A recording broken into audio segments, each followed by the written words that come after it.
السلام عليكم ورحمة الله وبركاته، محبي ومتابعي عادل فتحي في كل مكان. أسعد الله أوقاتكم بكل خير وسعادة. ما تنسوش اللايك والشير فضلا وليس أمرا. الدنيا كلها مقلوبة يا عم، انت فين؟ في شخصيات اتقالت في البث بتاع مفترية، مش في البث، في الفيديو اللي عملته اللي استمر 37 دقيقة. وفي البث بقت داعية إسلامية بالليل واتكلمت في حاجات، وآخر حاجة لما قالت له اشتني يا حواش. فأنت فين من الأحداث دي؟ قول لنا الأحداث دي. طبعا أنا هكشف لكم النهاردة عن سيدتين من اللي هي قصدتهم في الفيديو بتاعها جملة وتفصيلا، وهقول لكم بالفعل خير تلقى خير تعمل شر تلقى. يعني دي جزات الإحسان ان بيقابلها يعني فطور.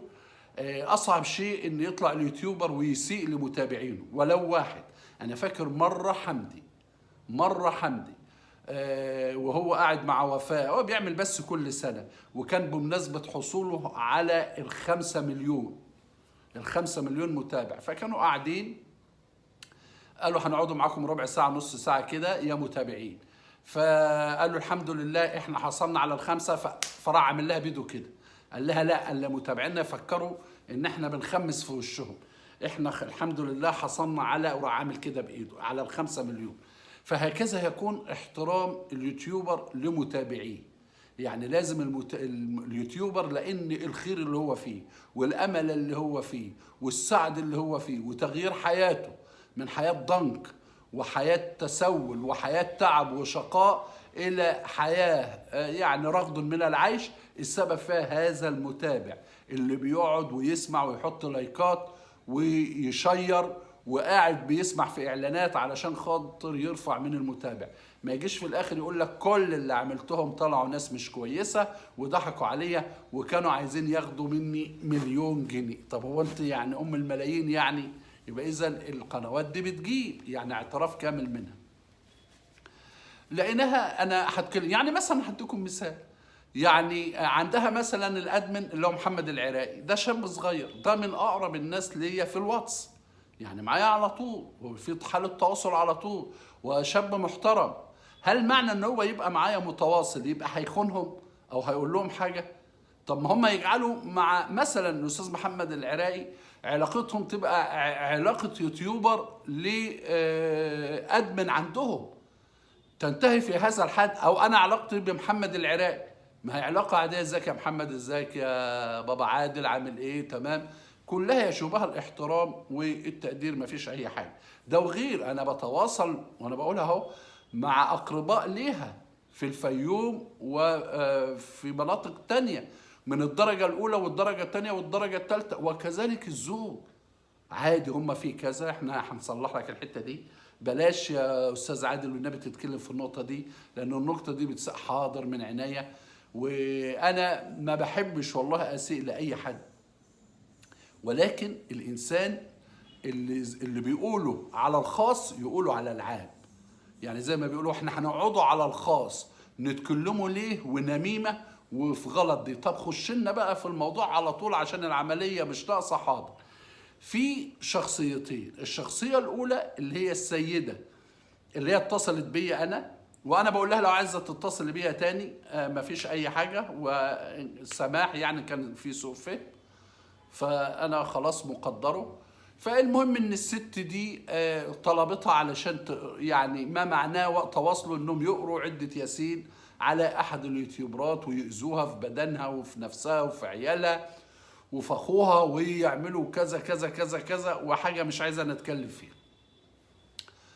فما كان الا ان هذه السيده حصل لها ايذاء، هي اللي حصل لها ايذاء، فبينها وبين نفسها يعني قعدت تعيط وتبكي، فقالت ان الاذى اللي حصل لي لها ولحياتها الخاصه والاجتماعيه نتيجه اللي هي قرت عده ياسين، مثلا كانوا عايزين يقروها مره ولا حاجه.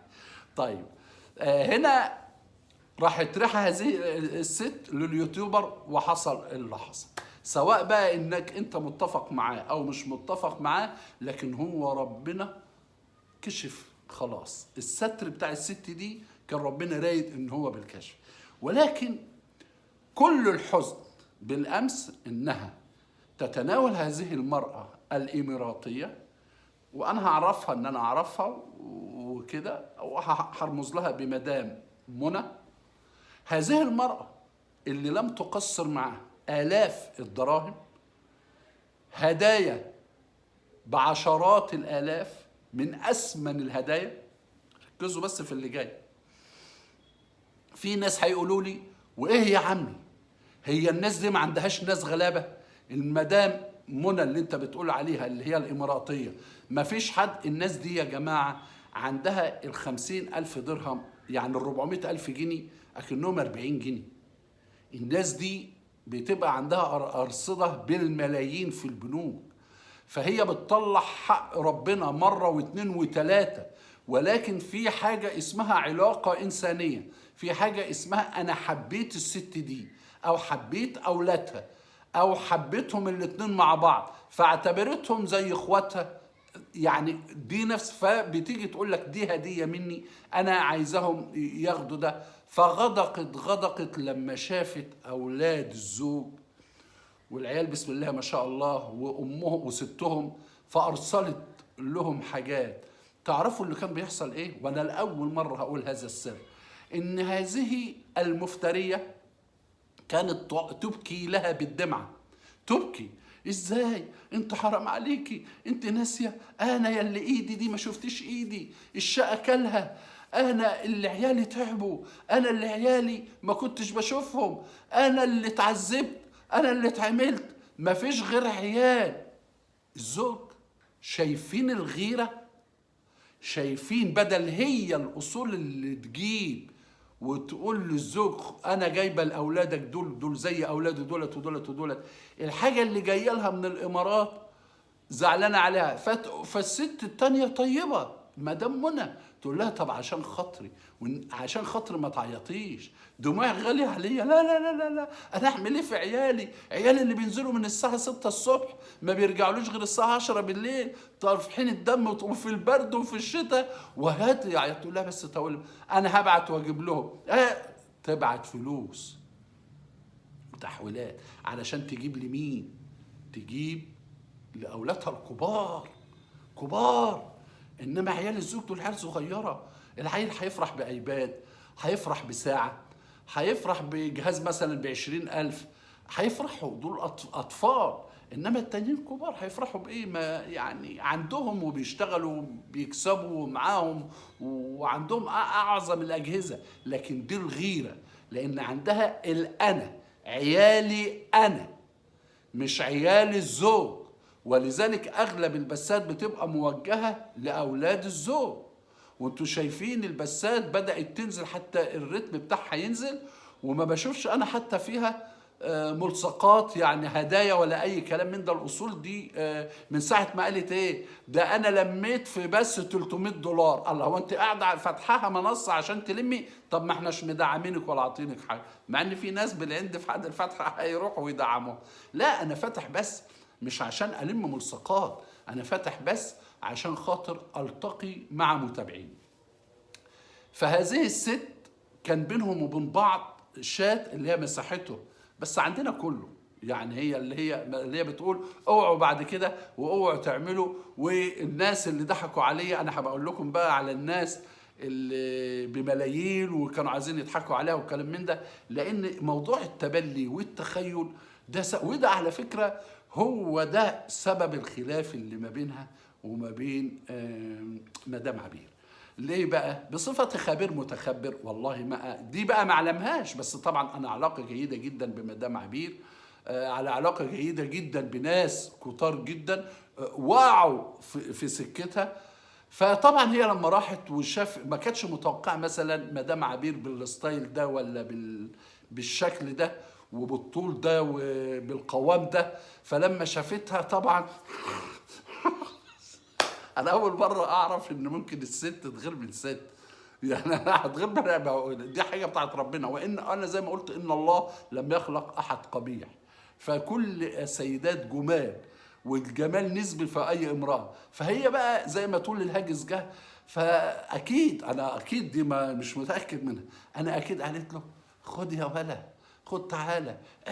انت ما تعرفش ده عندها جميع الامراض. ايه امراض ايه؟ عندها بروستاتا وبواسير وحمى الواد المتصدع والتهاب الكبد الوبائي وشايله بيت الولد وعندها المبايض مش عارف ايه مش شغال.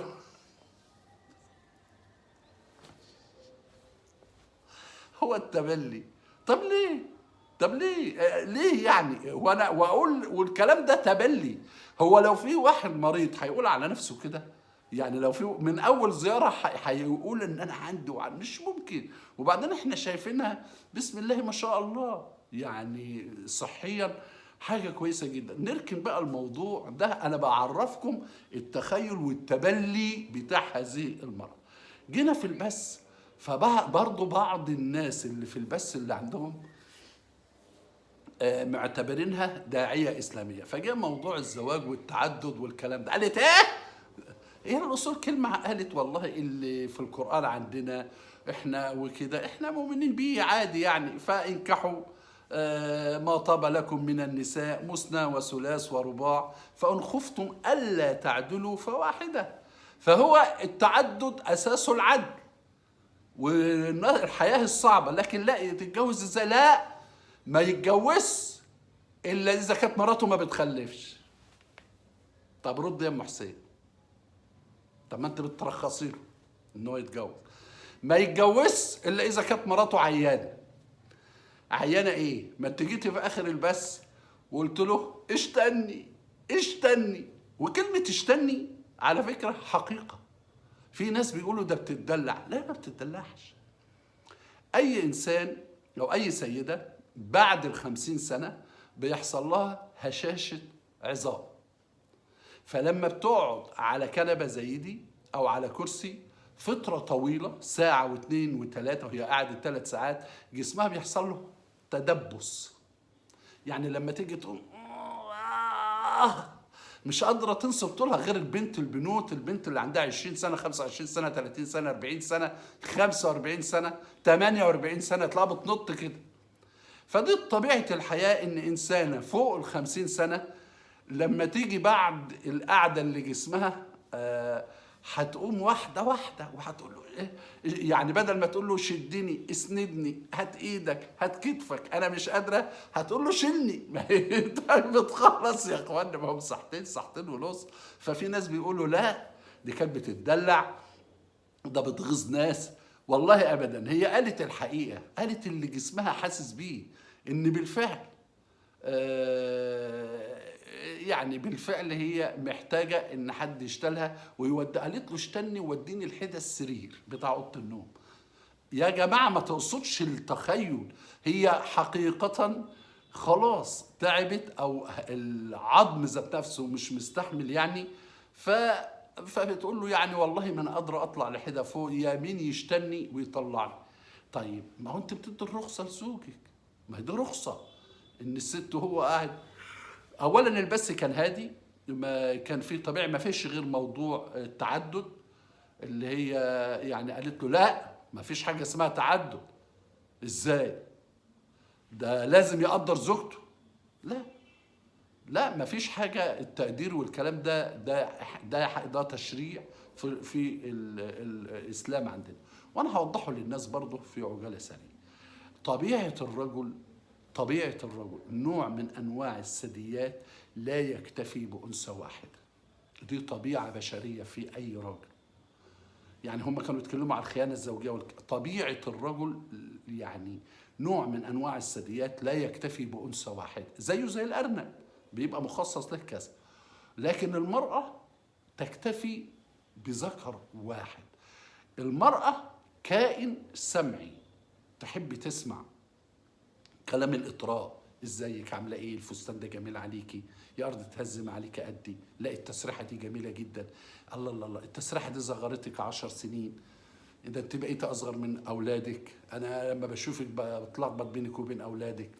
الكلام الحلو ده الست تحب تسمعه من زوجها دايما. ما يحبش مثلا هي بتتزوق كده قدام المرايه ولا ايه اللي انت حاطه ده، انت عامله زي انت اكنك ايه الدوكو اللي انت عاملاه في وشك. لا الله ده انت جميله خالص، بس لو خففت ده يبقى احسن. ايه ده، انت مش محتاج. يقول لها لكن هل الرجل لما هي تقول له ده انت جميل، ده انت شنبك حلو، ده انت عينيك زي عينين الصقر، ده انت مش عارف، ده انت طولك، لا الراجل ما بيحبش ده خالص. الراجل ايه؟